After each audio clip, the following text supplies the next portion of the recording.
Você acredita que o homem mais poderoso do mundo, reverenciado como um deus em vida e aclamado por séculos como um imperador filósofo, pode ter escondido de todos, inclusive de nós, as suas maiores fraquezas e os seus mais profundos dilemas?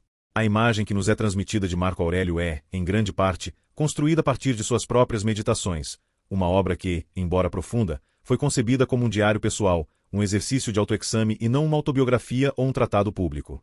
Isso, por si só, já lança uma sombra de mistério sobre o que ele não escolheu registrar, sobre as batalhas internas que travava e que não foram dignas de suas reflexões filosóficas destinadas aos seus próprios olhos. A historiografia tradicional, muitas vezes, peça por idealizar seus personagens, moldando-os em estátuas de virtude inabalável. Marco Aurélio não escapou a essa canonização histórica. Ele é frequentemente apresentado como um monólito de sabedoria, imune às fraquezas e aos dilemas que afligem a maioria dos mortais. Mas a verdade, como frequentemente ocorre, é mais complexa e, inegavelmente, muito mais fascinante. Permitam-me propor uma reviravolta. E se a grandiosidade de Marco Aurélio não residisse apenas em sua serenidade inabalável, mas justamente em sua capacidade de confrontar, e por vezes, sucumbir às pressões, às dores e às complexidades da existência humana, mesmo sendo o homem mais poderoso do mundo? A história oficial, frequentemente higienizada, nos priva de uma compreensão mais profunda da real natureza dos homens por trás dos títulos. Em um mundo onde a imagem pública era tão crucial quanto a própria realidade, Marco Aurélio, o imperador, precisava projetar uma aura de invulnerabilidade e perfeição. Mas Marco Aurélio, o homem, longe dos olhares da corte e da plebe, era um ser de carne e osso, com todas as suas fragilidades e incertezas. Preparem-se para adentrar os recessos menos explorados da vida de um dos maiores pensadores da antiguidade. Não apenas as suas reflexões filosóficas, mas as suas relações pessoais, os desafios que enfrentou em seu lar, as pressões políticas que o sufocavam e as tragédias que o assolaram, muitas das quais ele lutou para conciliar com seus próprios preceitos estoicos. Vamos desvendar o que a história muitas vezes omitiu, o que as suas próprias meditações não revelam explicitamente, e o que nos permite enxergar Marco Aurélio não apenas como um sábio distante, mas como um ser humano complexo, dotado de qualidades admiráveis, sim, mas também assombrado por dilemas e fraquezas que o tornam, paradoxalmente, ainda mais grandioso e compreensível. Este não é o retrato idealizado de um imperador, mas a incursão em uma vida que, apesar de pública, guardava segredos, angústias e conflitos que moldaram o homem por trás do trono. É hora de desvendar a vida oculta de Marco Aurélio. O imperador Marco Aurélio, um pilar do estoicismo, é frequentemente lembrado por sua serenidade quase mítica diante das adversidades. Mas o que muitos não percebem é que essa serenidade não era uma condição natural, e sim o resultado de uma luta diária, um embate constante contra as próprias dúvidas e os reveses impiedosos da existência. Como um homem que governava o maior império do mundo, sobre os ombros de Marco Aurélio pesavam não apenas as questões de Estado, as guerras intermináveis e as pestes devastadoras, mas também o fardo de ser o exemplo vivo de uma filosofia que pregava o controle absoluto sobre as emoções e a aceitação serena do destino. Era humanamente possível sustentar tal ideal, ou haveria momentos em que o próprio imperador questionava a solidez de seus pilares estoicos? As meditações, seus escritos pessoais, são a prova mais contundente dessa batalha interna. Embora repletas de máxima de sabedoria e preceitos estoicos, elas também revelam um homem que precisava constantemente se lembrar, se exortar e se convencer de que os princípios que abraçava eram, de fato, o caminho a seguir. Observe, por exemplo, a forma como ele inicia alguns de seus pensamentos, como se estivesse argumentando consigo mesmo. Ao amanhecer, quando hesitares em levantar-te, que este pensamento esteja presente, levanto-me para realizar a obra de um homem. Essa não é a fala de um homem que naturalmente salta da cama com total convicção, mas sim de alguém que, como qualquer um de nós, enfrentava a inércia, o desânimo e a tentação do conforto. A sua constante recordação dos deveres e da natureza humana em suas meditações sugere que ele próprio sentia a necessidade de um reforço contínuo para manter-se alinhado aos seus princípios. Marco Aurélio governou durante um dos períodos mais tumultuados da história romana. A peste antonina assolou o império, matando milhões e causando um caos sem precedentes. Guerras nas fronteiras orientais e setentrionais eram uma constante, exigindo sua presença e liderança em campanhas militares exaustivas. Diante de tal cenário de sofrimento generalizado e ameaças existenciais ao império, é quase impensável que um ser humano, por mais filósofo que fosse, não sentisse o peso da desesperança. Como conciliar a aceitação estoica do que não se pode controlar com a responsabilidade de um imperador que, por dever, deveria tentar controlar e mitigar o sofrimento de seu povo? Ele via a morte e a doença como parte da natureza, como algo a ser aceito. Contudo, como imperador, ele precisava agir, liderar exércitos e tomar decisões que afetam milhões de vidas. Essa dualidade, entre o filósofo que aceita e o governante que age, deve ter gerado uma tensão constante em sua alma. Há passagens em suas meditações que, lidas com atenção, revelam uma espécie de fadiga existencial, um cansaço diante da repetição das tolices humanas e da efemeridade da vida. Ele escreve sobre a vaidade das glórias e a inevitabilidade da morte, não com a frieza de um acadêmico, mas com a melancolia de um homem que talvez se sentisse preso em um ciclo sem fim de desafios. Fonte: Marco Aurélio, Meditações, livro 4, 3, livro 6, 15. A própria natureza fragmentada de suas meditações, anotações, lembretes, aforismos, sugere uma mente em constante diálogo consigo mesma, buscando clareza e reafirmação em meio ao turbilhão. Ele não estava escrevendo um tratado para convencer os outros, mas para convencer a si mesmo. E nesse processo, a vida oculta de Marco Aurélio emerge. A de um homem que, apesar de sua estatura histórica e filosófica, era profundamente humano, lutando diariamente para viver de acordo com os elevados padrões que ele próprio se impunha. Além das perdas familiares, a própria figura de sua esposa, Faustina, tem sido alvo de especulações históricas que lançam uma sombra sobre a vida pessoal de Marco Aurélio. Fontes antigas, algumas notoriamente tendenciosas como a História Augusta, uma coletânea de biografias imperiais, sugerem que Faustina era adúltera e infiel, com amantes entre marinheiros e gladiadores.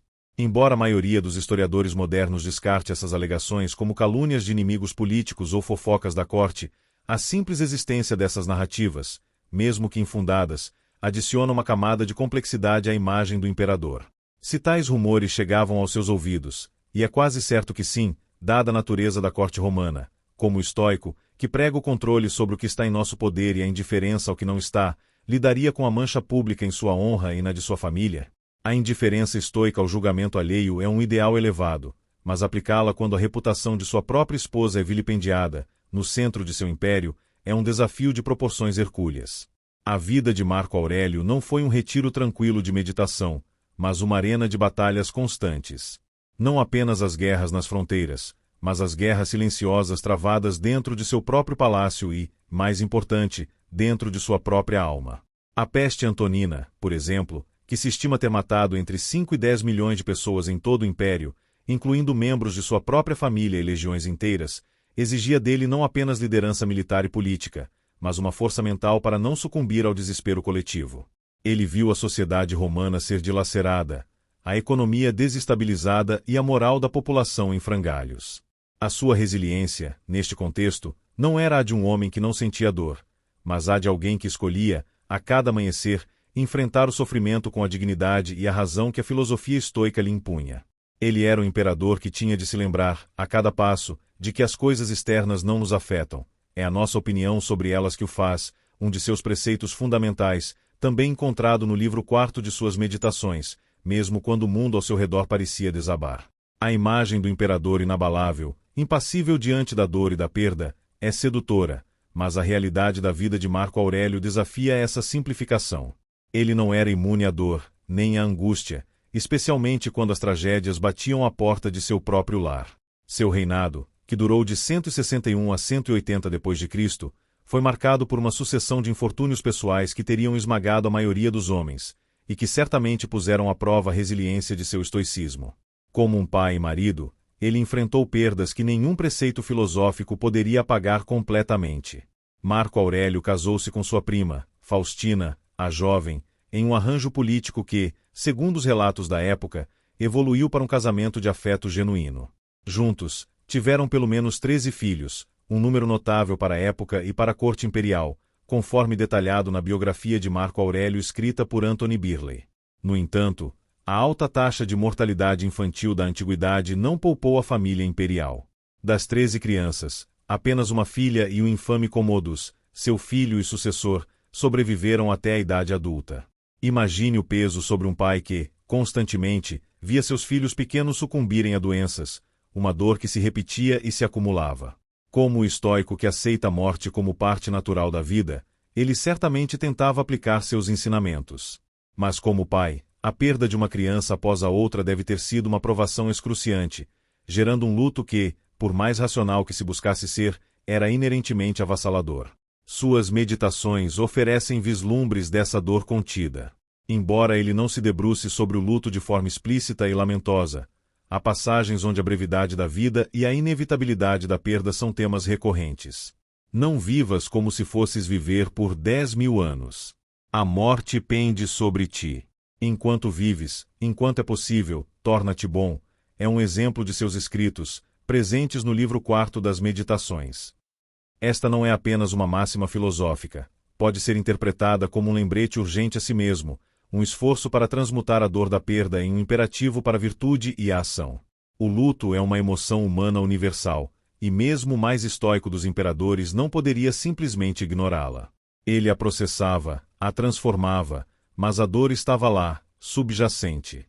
No turbilhão de sua existência, entre a perda de seus filhos e os rumores sobre a infidelidade de sua esposa, havia uma preocupação que, para Marco Aurélio, era ainda mais premente, talvez, a mais desafiadora de todas: o futuro do império e, intrinsecamente, o destino de seu próprio filho, Commodus.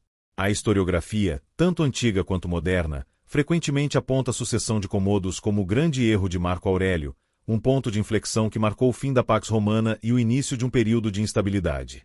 Mas por que um imperador tão sábio e ponderado tomaria uma decisão aparentemente tão desastrosa? Designar Commodus estaria, de certa forma, cumprindo seu dever de evitar uma convulsão interna, mesmo que isso implicasse legar o império a mãos menos firmes. A ironia final reside no contraste entre a vida dedicada ao dever e a filosofia de Marco Aurélio e o reinado caótico e megalomaníaco de seu filho. Commodus, ao contrário de seu pai, se via como um deus, a reencarnação de Hércules, e sua fixação pelos combates de gladiadores o levou a participar pessoalmente da arena, um comportamento chocante e humilhante para um imperador romano. A morte de Marco Aurélio em 180 d.C., possivelmente devido à peste antonina, encerrou o período dourado da Pax Romana, deixando o império sob o comando de um jovem imperador de apenas 18 anos, cujas ações futuras confirmariam os piores temores de seu pai. Assim, a vida oculta de Marco Aurélio não é apenas sobre seus dilemas pessoais e tragédias familiares, mas também sobre o fardo de suas escolhas mais difíceis. Ele era um homem que, mesmo no ápice do poder e da sabedoria, estava longe de ser invulnerável. Sua grandeza, talvez, resida não na ausência de fraquezas, mas na sua luta incessante contra elas, uma luta que ele registrou em suas meditações não para a posteridade, mas como um guia íntimo para si mesmo. E é nessa humanidade, nessa complexidade e nessas imperfeições, que o verdadeiro Marco Aurélio, o homem por trás do imperador, se revela a nós. E você, o que achou de desvendar essa outra face de Marco Aurélio? Sua perspectiva é crucial para continuarmos essa jornada pelo universo da filosofia estoica. Se você se sentiu intrigado por essa imersão na vida de um dos maiores filósofos da história, não se esqueça de deixar o seu like neste vídeo. Isso nos ajuda a saber que estamos no caminho certo para trazer mais conteúdos fascinantes como este. Inscreva-se no canal para não perder os próximos vídeos sobre a filosofia estoica e seus grandes pensadores. Ative o sininho para ser notificado sempre que um novo mistério da antiguidade for revelado. E me diga nos comentários: de qual parte do Brasil você está assistindo? Compartilhe suas impressões sobre a vida oculta de Marco Aurélio. Sua participação é o que move este canal.